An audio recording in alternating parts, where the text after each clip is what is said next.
மேடையில் இருக்கிறவங்களுக்கெல்லாம் வணக்கம். மீடியா பீப்புள் எல்லாருக்கும் வணக்கம். ஏன்னா நீங்கள் தான் அந்த படத்தை ஓட வைக்க போகிறீங்க, உங்களுக்கு தான் நன்றியோட வணக்கம் சொல்லணும். இந்த மேடை நீங்கள் எத்தனையோ விழாக்கள் பார்த்துருப்பீங்க, சில நாள் இங்கேயே கூட படுத்திருந்துருப்பீங்க. நானும் சமீப காலமாக எத்தனையோ நாள் இங்கே இருந்திருக்கேன். இன்றைக்கி ஒரு ஸ்பெஷல் மேடையாக இதை நான் நினைக்கிறேன். ஏன்னா உங்கள் எல்லாருக்குமே கிடைக்காத ஒரு பாக்கியம் எனக்கு கிடைச்சிருக்கு. இன்றைக்கி நான், என் மகன், என் பேரன் ஒரே மேடை. இது சினிமாவில் ரொம்ப பேருக்கு கிடைக்கணும். ஆனால் இன்றைக்கி எனக்கு கிடைச்சிருக்கு.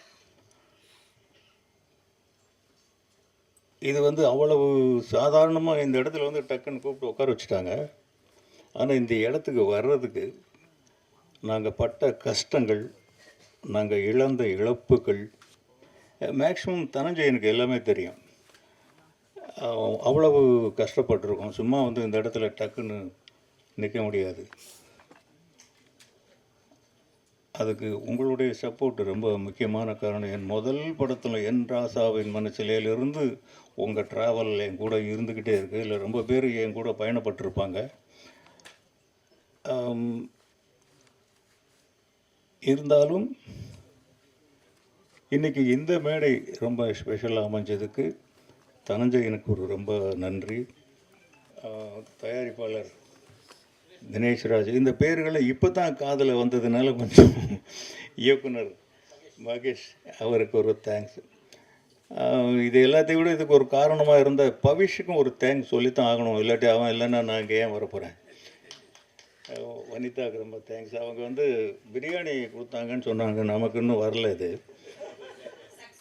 அதுக்கு பதில் எனக்கு ஆந்திராவில் ஊறுகாய் கொடுத்திய நேற்று. அந்த பொண்ணு, அவங்க பேர் என்ன? நாகதுர்கா. அருமையான பேருமா, சூப்பர் நேம், நல்லா பண்ணியிருக்கீங்க. அங்கே ரெண்டு பேரும் ஒரு இளமையின் துள்ளல். லவ் ஓ லவ். முந்தா நாள் இதை பற்றி தெலுங்கில் போய் தப்பாக அங்கே பேசினோம். இன்றைக்கி இங்கே லவ் ஓ லவ்னு சொல்லிகிட்ருக்குறோம். நிஜமாக படம் பார்த்து தான் இந்த படம் எப்படி இருக்குன்னு தெரிஞ்சுக்கணுங்கிற அவசியமே கிடையாது. அந்த டைட்டில் ஒன்று போதும், லவ் ஓ லவ். லவ்னு அலையிறாங்கிறது தான்ங்கிறது லவ் ஓ லவ்னே தெரியுது. இல்லாட்டி அப்படி ஒரு டைட்டில் வைப்பாங்களான்னு தெரில. டைரக்டர் தப்பா? கரெக்ட் தானா? கரெக்ட். அப்படி தான் எல்லாருமே ஈஸியாக கண்டுபிடிச்சிருவாங்க. பட் ஒர்க்கு யாருமே புதுசுன்னு சொல்ல முடியாது. அந்த அளவுக்கு ஹார்ட் ஒர்க் பண்ணியிருக்காங்க. இந்த படம் நல்லா இருக்குங்கிறதுக்கு எது உதாரணம் தெரியுமா? ஒரு படம் முடிஞ்சாக்க இன்றைக்கி இருக்கிற சிச்சுவேஷன் என்ன அப்படின்னா, ஒரு ஷெட்யூல் முடிஞ்சாலே ப்ரொடியூசரும் டைரக்டரும் முகம் பார்த்துக்கிறது கஷ்டம். இன்றைக்கி படம் முடிஞ்சிருச்சு, நாளை கழித்து ரிலீஸ் ஆக போகுது. டைரக்டருக்கு மேடையில் ஃபோன் பரிசு கொடுக்குறாங்க. இதை விட என்ன வேணும் இந்த படம் நல்லா இருக்கும் அப்படிங்கிறது. உண்மையிலே ப்ரொடியூசர் தினேஷ்ராஜ் அதிர்ஷ்டசாலி தான். எப்படி செலக்ட் பண்ணுறாருன்னு தெரில. இன்னொன்று அவரை பற்றி சொல்லணும்னு நினச்சேன். நான் ரொம்ப நாள் அவர் யாரோ ஜிம் பாய் போல் இருக்கு, இப்படி இருக்காரு. அந்த காலத்துலலாம் ப்ரொடியூசர் வர்றாருன்னா எல்லாருமே எழுந்து நிற்போம், எல்லோரும் ப்ரொடியூசருக்கு பயப்படுவோம். இன்றைக்கி அப்படி கிடையாது. ப்ரொடியூசர் எங்கே இருக்காருன்னு தெரியாது. அவர் எங்கே இருக்காருன்னு தெரியணுங்கிறதுக்காகவே, ப்ரொடியூசரை பார்த்து பயப்படணுங்கிறதுக்காக இப்படி தோற்றத்தை வச்சுருக்காருன்னு நான் நினைக்கிறேன். எங்கே நின்னாலும் தெரியும் அவரை. இந்த யூனிட்னுடைய இப்போ தான் ஆரம்பித்த மாதிரி இருக்குது. வெஸ்ட் மாம்பலத்தில் எங்கேயோ பூஜை போட்டாங்க. நானும் என் துணைவியாரும் போயிருந்தோம். இப்போ அதுக்குள்ளே ரிலீஸுங்கிறாங்க, தெலுங்கு டப்பிங்குங்கிறாங்க. எப்போ டப் பண்ணாங்க, எப்போ அங்கே போய் பார்த்தா அங்கேயும் பாட்டுக்கிட்டெல்லாம் காட்டுறாங்க. ரொம்ப ஹார்ட் ஒர்க்கு தாங்க. டைரக்டர் சார் உங்களுக்கு ரொம்ப இல்லை, ப்ரொடக்ஷனை சப்போர்ட் பண்ண வைக்கிறது நம்ம தான். Director can do any thing. உங்கள் டீமு, டைரக்டர் டீமு. சரி. அப்போ ப்ரொடக்ஷன் டீம் சப்போர்ட் பண்ணலையா? ப்ரொடக்ஷன் டீம் ஓகே, இருந்தால் கூட இவ்வளவு சீக்கிரமெல்லாம் இப்போ படம் எடுக்கிறது சும்மா படம் முடிஞ்சிட்டா கூட கேமரா போட்டு சுற்றிக்கிட்டு ஃபிலிமே போடாமல் கூட இழுத்துக்கிட்டு ஷூட்டிங் என்னத்தையா பண்ணிவிட்டு அவ்வளோ சீக்கிரம் முடிச்சக்கூடாதியா. அவங்களுக்குள்ள டிஸ்கஷனே ஏதேதோ போய்கிட்டு இருக்கு இன்றைக்கி. நீங்கள் இவ்வளோ சீக்கிரம் வெளிப்படையாக இந்த படத்தை முடித்து அந்த ப்ரொடியூசர் லாபமாக இருக்காரா இல்லை சமமாக இருக்காரா என்னன்னு இன்னும் தெரியல. அது மட்டும் ரகசியமாகவே இருக்குது சினிமாவில். உங்களை பாராட்டணும், இல்லாட்டி இவ்வளவு ஒரு கிடைக்காது. நீங்கள் ரொம்ப கோஆப்ரேட்டிவாக தான் இருந்திருக்கீங்க. இதுக்கு மேலே என்ன சொல்கிறது இந்த படத்தை பற்றி? பாட்டுகள் அருமையாக இருக்குது. ஒரு 3 தடவை 4 தடவை பார்த்துட்டோம். கமலா தியேட்டரில் ஒரு தடவை, ஹைதராபாத்தில் ஒரு தடவை, இங்கே ஒரு தடவை. 3 தடவையும் போர் அடிக்காமல் இருக்குது. ரொம்ப நல்லாயிருக்கு. அந்த பீட்ஸ், இளமையும் துள்ளலும் உற்சாகமும் பருவமும் காதலும், இது யாருக்குங்க பிடிக்காது? எல்லாருக்குமே பிடிக்கும். எல்லோரும் வெற்றி அடையணும். இதில் இன்னும் முக்கியமாக சொல்லணும்னா செல்வராகவன் அவரை பற்றி ஒரு வார்த்தை சொல்லணும். அவர் போயிட்டார். அவர் இருந்தால் கொஞ்சம் சொல்கிறதுக்கு பயந்துக்கிட்டே இருந்திருப்பேன். இப்போ சொல்லலாம். இங்கே 3 பேர் இன்றைக்கி இங்கே உட்காந்துருக்கோம்னா இதில் செல்வராகவன் தான் சினிமா பிடிச்சு வந்தவர். தனுஷுக்கு சினிமா பிடிக்காது. 5-6 படம் பண்ணுற வரைக்கும் அவருக்கு சினிமா பிடிக்காது. என்னை விட்டுருங்கப்பா நான் போயிடுறேன், என்னை விட்டுருங்கப்பா நான் போயிடுறேன்னு தான் வருவார். நான் துள்ளுவத இளமையை கூட்டிகிட்டு போகும்போதெல்லாம் ஷார்ட்டில் வந்து அழுதுகிட்டே தான் நடிப்பார் அவர். செல்வராகவன் படிக்கும்போதே அவர் ரொம்ப பெரிய படிப்பாளிங்க. இன்னும் சொல்லப்போனால் எங்கள் வீட்டில் அவர் தான் அதிகம் படிப்பாளி. இல்லைப்பா, அவர் தானே, மாமா தானே அதிகம் படித்தவர். Medallist, BE mechanical engineer. அவர் என்ன பண்ணார், செகண்ட் இயர் படிக்கும்போது நான் என்ன ஒரு வீட்டில் ஒரு கொள்கை வச்சுருந்தேன்னா, அப்பாடி சினிமாவுக்கு யாருமே நம்ம பிள்ளைங்க வந்துடக்கூடாது அப்படின்னு. சார் நான் கொஞ்சம் அதிகமாக பேசுகிறோம், நிறைய பேசவா? டைம் இருக்குது. நம்ம பிள்ளைங்க சினிமாவுக்கு வந்துடக்கூடாதுடா சாமின்னு சொல்லிட்டு அவங்கள ப்ரிவ்யூ ஷோவுக்கு கூட கூப்பிட்டு போக மாட்டேன். அவ்வளோ ஸ்ட்ரிக்ட்டு. இப்படி இருக்கிறப்போ அவர் செகண்ட் இயர் படிக்கும்போது ஒரு நாள் அப்படியே ஹைன்னு வந்தார். அப்படியே அந்த புக்கை தூக்கி அப்படியே ஸ்டைலாக விட்டு எறிஞ்சார். அப்படியே உட்காந்துட்டார். அப்பா, நோ காலேஜ். என்னடா செகண்ட் இயர் தானே போயிருக்க? இல்லைப்பா, நோ காலேஜ். அப்புறம்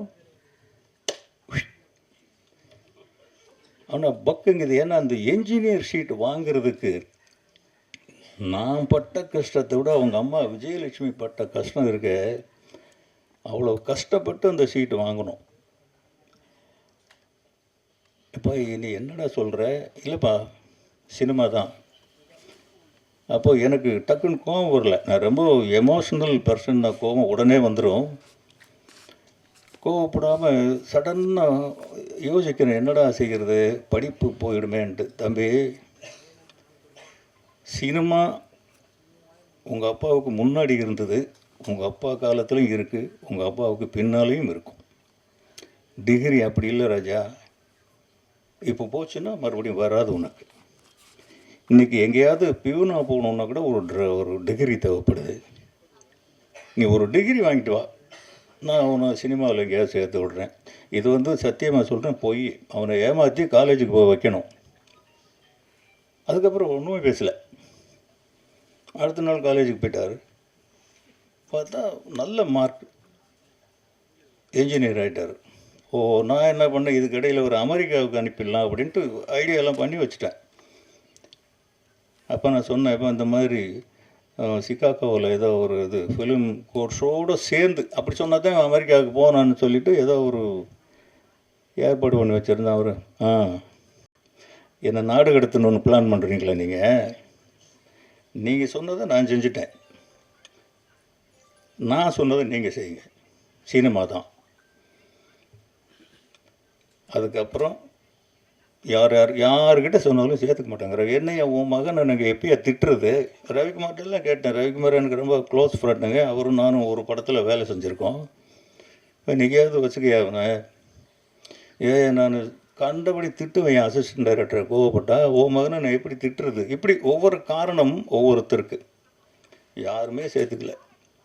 பாலச்சந்தர் சார்கிட்ட போய் ரெக்வெஸ்ட் பண்ணி, சார் அவனுக்கு சினிமா புரியல, நான் உங்ககிட்ட அனுப்புகிறேன், சினிமா வேண்டான்னு அட்வைஸ் பண்ணி அனுப்புங்க அப்படின்னு சொல்லி பாலச்சந்தர் சார்கிட்ட அனுப்புனேன். ஒரு 2 மணி நேரமாக அவன் காணோம். அவர் பாலச்சந்தர் சார்கிட்டருந்து ஃபோன் வருது. ஓ, இவங்கிட்ட ஏதோ ஃபயர் இருக்கியா, இவன் என்கிட்ட விட்டு நானே பார்த்துக்கிறேன். இது என்னடா இது, ஒளியை தெரியாமல் தலையாரி வீட்டில் ஒளிஞ்ச கதையாக போய் சினிமா வேண்டான்னு சொல்லுங்கன்னா அவர் என்கிட்ட என்னமோ இருக்குங்கிறாரு. இருந்திருக்கலாம், பட் எப்போவுமே குழந்தைங்கள் மேலே பேரண்ட்ஸுக்கு அண்டர் எஸ்டிமேட்டு தான் இருக்கும். நம்ம குழந்தைங்க நம்மளை விட இருப்பாங்களா, நம்மளை விட வசதியாக வந்துடுவாங்களா, இல்லை பெருசாக சாதிச்சிருவாங்களா அப்படின்னு இருக்காது. நமக்கு அப்படி தானே இருக்கும். அவர் இவ்வளோ பெரிய ஒரு லெஜெண்டரி டைரக்டாக வருவாருன்னு அன்னைக்கு நம்ம எப்படி எஸ்டிமேட் பண்ண முடியும்? யார்கிட்டையும் ஒரு ஒர்க் பண்ணவும் இல்லை. அங்கேயும் இருந்துட்டு ஒரு 2 மாதத்தில் வந்துட்டார். இல்லைப்பா, அவர் சீரியல் தான் எடுக்கிறாரு, எனக்கு அது மைலேஜ் கிடைக்கல அப்படின்ட்டு வந்துட்டார். அதுக்கப்புறம் ஏதோ ஒரு இதில் வந்து நாங்கள் துள்ளுவது இளமை எடுத்து முடித்ததுக்கப்புறம் காதல் கொண்டு எடுக்க வேண்டிய நிர்பந்தம். இது அவங்க அம்மா போட்ட ஒரே கண்டிஷன் தான். ஒரு நாள் நைட்டு ஒரு 2 மணிக்கு நான் உட்காந்து ஸ்கிரிப்ட் எழுதிட்டு இருக்கும்போது என் டாக்டர் பக்கத்தில் வந்தாங்க. எப்போவுமே எங்கள் வீட்டில் பெண்களுடைய அதிகாரம் தான் அதிகம். எல்லா வீட்லையும் அப்படித்தான் நினைக்கிறேன், என் வீட்லேயும் அப்படித்தான். அந்த பொண்ணு டாக்டருக்கு படிக்கிற பொண்ணு. என்னம்மா நீ தூங்காமல் நேரத்தை வந்துட்டுருக்க? இல்லைப்பா, உங்கள்கிட்ட கொஞ்சம் பேசணும், ஒரு கதை சொல்லணும், கேட்பீங்களா? என்ன நீ மெடிக்கல் காலேஜுக்கு போகிறத விட்டுட்டு பொண்ணு ஸ்கிரிப்ட் ரைட்டர் ஆகிட்டியா இன்றைக்கி அப்படின்னா, சரி சொல்லு கேட்போம் அப்படின்னு படன்னு ஒரு கதையை சொல்லுவது. எக்ஸலண்ட்டாக இருக்குது ஒரு கதை. இது யாரும்மா சொன்னது? செல்வா சொன்னான். புரிஞ்சிருச்சு, எங்கே சுவிட்சை தட்டினா எங்கே விளக்கு எரியும்னு அவனுக்கு புரிஞ்சிருச்சு. கரெக்டாக அவன் அப்ரோச் பண்ணானா இல்லாட்டி அவங்களே முடிவு பண்ணாங்களே தெரியல. சரி, இது செல்வாவுடைய கதைப்பா. அவன் சொல்கிறதுக்கு பயந்துக்கிட்டு என்கிட்ட சொன்னான், கதை நல்லா இருக்குப்பா. இப்போ என் பெரிய பொண்ணு என்ட்ரி, இவங்க அம்மா, அவங்களும் ஒரு டாக்டர் தான். 2 பேரும் வந்து இன்னும் கொஞ்சம் பயம் அதிகமாகிடுச்சு, ஏதோ வற்புறுத்தல் நடக்க போகுது அப்படின்ட்டு. இதை என்ன பண்ணணும், இந்த கதையை படம் எடுக்கணும். யார்? நீங்கள் தான். யார் நடிக்கிறது? தனுஷ் தான். டைரக்ட் பண்ணுறது செல்வா தான். இது உள்ள இந்த 3வது லேடி என்ட்ரி விஜயலட்சுமி. அவங்க வரும்போது தான் என் பலமெல்லாம் போயிடுச்சு. இனி அங்கே அவங்க சொல்கிறது மட்டும்தான் நடக்கும், நம்ம சொல்கிறது நடக்காது. அவங்க தான் கேட்டாங்க, என்னங்க அவன் யார்கிட்டையும் ஒர்க் பண்ணலையாம்மா, இது படம் எடுக்கிறதுக்கு ஒரு 4-4.5 கோடி ரூபா செலவாகும் அன்னைக்கே. அது இன்னும் கொஞ்சம் அதிகமாக தான் ஆயிருக்கும், படம் பார்த்திங்கன்னா தெரியும் அப்படின்னு. இப்போ எவ்வளோ கடன் இருக்குது அப்படின்னு கேட்டாங்க விஜயலட்சுமி. நான் சொன்னேன், என்ன ஒரு 2-2.5 கோடி ரூபா இருக்கும், இந்த படம் எடுக்க எவ்வளோ செலவாகும்? ஒரு 4-4.5 கடன் வாங்குங்க. பொண்டாட்டி சொல்கிற அட்வைஸ் இப்படி எங்கேயாவது சொல்லுவாங்களா யாராவது கடன் வாங்குங்க அப்படின்னு? யார் யாருக்கும் கடன் வாங்குவீங்க, பெத்த மகனுக்காக வாங்க மாட்டிங்களா? அப்படி கடன் வாங்கி வந்தவர் தான் செல்வராகவன். இப்படி இன்றைக்கி வந்து ஒரே மேடையில் உட்கார்ற அளவுக்கு இவரும் அப்படி தான் வந்தார். இவர் வந்து ஒரு நாள் வந்து, தாத்தா நான் விஸ்காம் படிக்க போகிறேன் அப்படின்னா. விஸ்காமில் என்ன பண்ண போகிற அப்படின்னா, டைரக்ஷன் கோர்ஸ்னா. இதுக்கு எதுக்கூட நீ விஸ்காம் போகிற? நம்ம வீட்லேயே 3 விஸ்காம் இருக்க. யார்கிட்டையாவது சேர்ந்து கொண்டு தனுஷ்கிட்ட சொல்லி அசிஸ்டன்ட் டைரக்டராக தான் வந்தார் அவர். என்ன படம்ப்பா? திருச்சி ட்ரம்பிள் இல்லைடா, அங்கே அடுத்த படம் அருண் மாதேஸ்வரன் பண்ணது என்னது, கேப்டன். இந்த படங்கள்ல எல்லாம் அசிஸ்டன்ட் டைரக்டர். ரொம்ப அப்போவே தனுஷ் சொல்லுவார், அப்பா பிரமாதமாக ஒர்க் பண்ணுறான்ப்பா, நல்லா வந்துடுவான் போல் இருக்குது, நல்ல பையன்தான், நல்லா வந்துடுவான் போல் இருக்குன்ட்டு. அப்புறம் திடீர்னு என்ன நினச்சாரோ தெரியல, நிலவுக்கு என் மேல் என்னடி கோபம் அப்படின்னு அவர் கொண்டு வந்து நடிக்க வச்சு இன்றைக்கி கொண்டு வந்து உட்கார வச்சுருக்காரு. உண்மையிலே தனுஷோடைய மோல்டு தான் அவர். ஒரு பையன் நல்ல வீட்டில் செல்லமான பையன். உண்மையிலேயே எங்கள் வீட்டில் 2 பசங்க ரொம்ப கொடுத்து வச்சவனுங்க. செல்வராகவன் முதல் பையன், அவங்க அம்மாவுக்கு உயிர், மற்றவங்களும் அதுக்கப்புறம் தான். இவங்க அம்மா முதல் பெண் குழந்தை எங்கள் வீட்டில். அவங்களும் செல்லந்தான். அவங்க அம்மா மட்டும்தான் என்னை வாடா போடான்னு சொல்கிறவங்க. இவர் முதல் பேர குழந்தை. அவர் டிபியில் ஒரு ஃபோட்டோ வச்சுருக்காரு பாருங்கள். இத்தினோண்டு குழந்தைய தனுஷ் கையில் வச்சுட்டு அப்படி சாஞ்சிக்கிட்டு இருப்பார் அவங்க அம்மா தோளில். அந்த கை குழந்தை தான் அவர். கரெக்டு தானேப்பா? அதை மறக்காமல் வச்சுருக்காரு. தேங்க்ஸ்ப்பா. இது என்ன, அந்த ஃபோட்டோவே இங்கே இருக்குது போல இருக்குது. இதை எப்படி காமிச்சா என்ன தெரியும்? இதை மறக்காமல் வச்சுருக்காரு. இந்த குழந்தை தான் இங்கே ஒரு இந்த துண்டில் போட்டு, இதெல்லாம் அப்போலோ ஹாஸ்பிட்டலில் எங்கேயோ நினைக்கிறேன், விஜய் ஹாஸ்பிட்டலு. அங்கே வந்து அந்த துண்டில் இருக்கிற குழந்தை அவர் நம்ப முடியுதா ஏதாவது? எனக்கு எப்படி இருக்குன்னு பாருங்கள் இந்த ஸ்டேஜ். என் நிலைமையில் நீங்களாம் இருந்தால் எப்படி இருக்கும்? நான் ஒரு தான் போராடி வந்தேன். போராட்டம்னா சாதாரண போராட்டம். எனக்குமே சினிமா பிடிக்காது. இந்த சினிமா தான் துரத்தி என்னை பிடிச்சி கொண்டு வந்து ஒரு இயக்குனராக உட்கார வச்சது. சினிமா தனக்கு வேண்டிய கலைஞர்களை தானே தேர்ந்தெடுத்து கொள்ளும் வல்லமை படைத்தது. நீ விலகி போனாலும் உன்னை விடாது, நீ விரும்பி போனாலும் உனக்கு கிடைக்காது. நம்மளை விட கெட்டிக்காரன், நம்மளை விட ஞானிகள் எத்தனையோ பாரதி ராஜாக்கள், பாக்யராஜாக்கள் இனி கோடம்பாக்கத்தில் சுற்றிக்கிட்டே தான் இருக்காங்க. இது அதிர்ஷ்டமா உழைப்பா தெரியாது. பட் என்னுடைய இந்த இடத்துல வந்து நிற்கிறது காரணம் என்னுடைய உழைப்பு, டிசிப்ளின். இன்றைக்கி வரைக்கும் நான் அதிலேருந்து மாறவே இல்லை. இந்த படத்தில் எல்லாருமே அப்படி தான் வேலை செஞ்சுருக்காங்க. ஒவ்வொருத்தர் உழைப்பும் நல்லா தெரியுது ஃப்ரேமில். எந்த ஃப்ரேம்லேயுமே யாருமே கொஞ்சம் அப்படி இப்படி இருந்த மாதிரி தெரியல. அவ்வளோ நல்லா இருக்குது படம், நல்லா இருக்குன்னு எல்லார் வாயிலிருந்து வருது. ஹைதராபாத்லேயும் சொல்கிறாங்க, கொஞ்சம் பார்த்துட்டு நல்லா வரணும். அதுக்கு நீங்களாம் ரொம்ப சப்போர்ட் பண்ணணும். உங்களுக்கு தான் மறுபடியும் தேங்க்ஸ் சொல்லணும். ரொம்ப தேங்க்ஸு, நன்றி.